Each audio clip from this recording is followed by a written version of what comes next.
നമസ്കാരം, എല്ലാവർക്കും സ്വാഗതം. ഇൻഫോർമേറ്റീവായ പുതിയ ഒരു വാർത്താ അപ്ഡേറ്റ്സിലേക്ക്. അഞ്ചരക്കണ്ടി ദന്തൽ കോളേജ് വിദ്യാർത്ഥി നിതിൻ രാജിന്റെ മരണത്തിൽ പ്രതിഷേധിച്ച് ആക്ഷൻ കൗൺസിൽ ചൊവ്വാഴ്ച, അതായത് നാളെ ഹർത്താൽ ആചരിക്കും. രാവിലെ 6 മണി മുതൽ വൈകുന്നേരം 6 വരെയാണ് ഹർത്താൽ. അവശ്യ സർവീസുകളെ ഹർത്താലിൽ നിന്ന് ഒഴിവാക്കിയിട്ടുണ്ടെന്ന് ഭാരവാഹികൾ വ്യക്തമാക്കി. 52 ദളിത് സംഘടനകൾ ചേർന്നാണ് സംസ്ഥാന വ്യാപകമായി ഹർത്താൽ പ്രഖ്യാപിച്ചിരിക്കുന്നത്. നിതിൻ രാജിന്റെ മരണത്തിൽ സംസ്ഥാന തലത്തിൽ പ്രക്ഷോഭം വ്യാപിപ്പിക്കുന്നതിന്റെ ഭാഗമായാണ് ഈ ഒരു ഹർത്താൽ പ്രഖ്യാപിച്ചിട്ടുള്ളത്. പോലീസ് അന്വേഷണത്തിൽ വിശ്വാസമില്ല എന്നും കേസ് സ്വതന്ത്ര ഏജൻസിക്ക് കൈമാറണമെന്നും നേതാക്കൾ പറഞ്ഞു. എന്നാൽ നാളെ നടത്തുന്ന ഹർത്താലുമായി സഹകരിക്കില്ല എന്നാണ് കേരള വ്യാപാരി വ്യവസായി ഏകോപന സമിതി അറിയിച്ചിരിക്കുന്നത്. സംഘടനയുടെ സംസ്ഥാന വൈസ് പ്രസിഡന്റും ജില്ലാ പ്രസിഡന്റുമായ PC ജേക്കബ് എറണാകുളത്താണ് ഈ ഒരു പ്രഖ്യാപനം നടത്തിയിരിക്കുന്നത്. നിതിൻ രാജിന്റെ മരണവുമായി ബന്ധപ്പെട്ട കേസിന്റെ അന്വേഷണം ശരിയായ ദിശയിലൂടെയാണ് മുന്നോട്ട് പോകുന്നതെന്ന് മനസ്സിലാക്കാൻ കഴിഞ്ഞതായി PC ജേക്കബ് അറിയിച്ചു. നിതിൻ രാജിന്റെ മരണത്തിൽ പ്രതിസ്ഥാനത്തുള്ള വ്യക്തിയുടെ മുൻകൂർ ജാമ്യാപേക്ഷ കോടതി തള്ളുകയും ചെയ്തതാണെന്ന് അദ്ദേഹം വാർത്താക്കുറിപ്പിൽ ചൂണ്ടിക്കാട്ടി. കേസിൽ പ്രതികൾക്കെതിരെ പോലീസ് അന്വേഷണം ഊർജിതമാക്കിയിട്ടുമുണ്ട്. ഇത്തരമൊരു സാഹചര്യത്തിൽ ഹർത്താൽ നടത്തി സംസ്ഥാനത്തെ ജനങ്ങളെ ഒന്നാകെ ബുദ്ധിമുട്ടിക്കുന്നതിനോട് യോജിപ്പില്ല എന്നാണ് കേരള വ്യാപാര വ്യവസായി ഏകോപന സമിതി അംഗങ്ങളായിട്ടുള്ള മുഴുവൻ വ്യാപാരികളും പതിവ് പോലെ നാളെയും കടകൾ തുറക്കുമെന്നും PC ജേക്കബ് അറിയിച്ചിരിക്കുകയാണ്. അടുത്തതായി ശ്രദ്ധിച്ചിരിക്കേണ്ട അറിയിപ്പ്: 2 വയസ്സിന് താഴെയുള്ള കുട്ടികൾക്ക് നൽകുന്ന ചുമയ്ക്കും ജലദോഷത്തിനുമുള്ള സിറപ്പുകൾ നിരോധിച്ചേക്കുമെന്ന് റിപ്പോർട്ട്.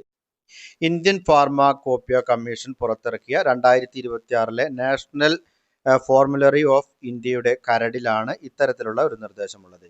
കേന്ദ്ര ആരോഗ്യ മന്ത്രാലയം, ഡ്രഗ്സ് കൺട്രോളർ ജനറൽ ഓഫ് ഇന്ത്യയും ഇതിനായുള്ള നടപടികൾ തുടങ്ങിയെന്നാണ് റിപ്പോർട്ട്.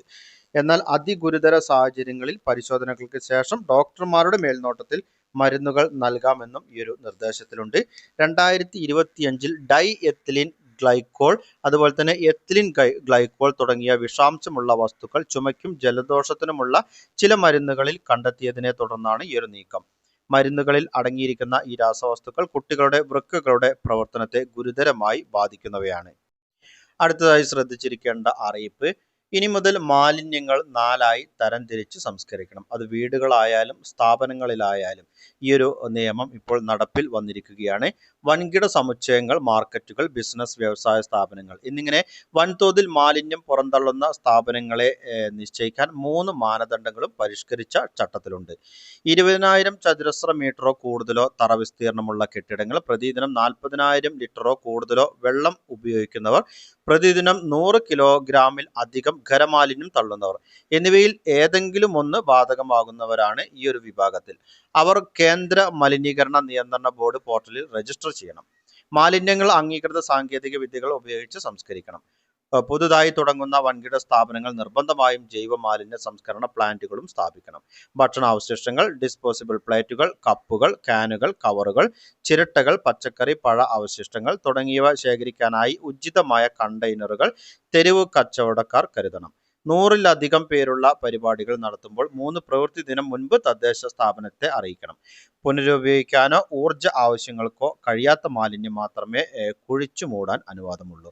പൊതുജനങ്ങളുടെ അറിവിലേക്കായി വളരെയധികം ശ്രദ്ധിച്ചിരിക്കേണ്ട ചില അറിയിപ്പുകളുടെ വിശദവിവരങ്ങളാണ് പങ്കുവച്ചത്. മറ്റുള്ളവരിലേക്കും ഒരു ഇൻഫർമേഷൻ ഷെയർ ചെയ്തെത്തിക്കണം. അഭിപ്രായങ്ങളും നിർദ്ദേശങ്ങളും കമന്റിലൂടെ എഴുതി അറിയിക്കുക. പുതിയൊരു വീഡിയോയിൽ വീണ്ടും കണ്ടുമുട്ടാം. അതുവരേക്കും അനൂപ് സൈനിങ് ഓഫ്.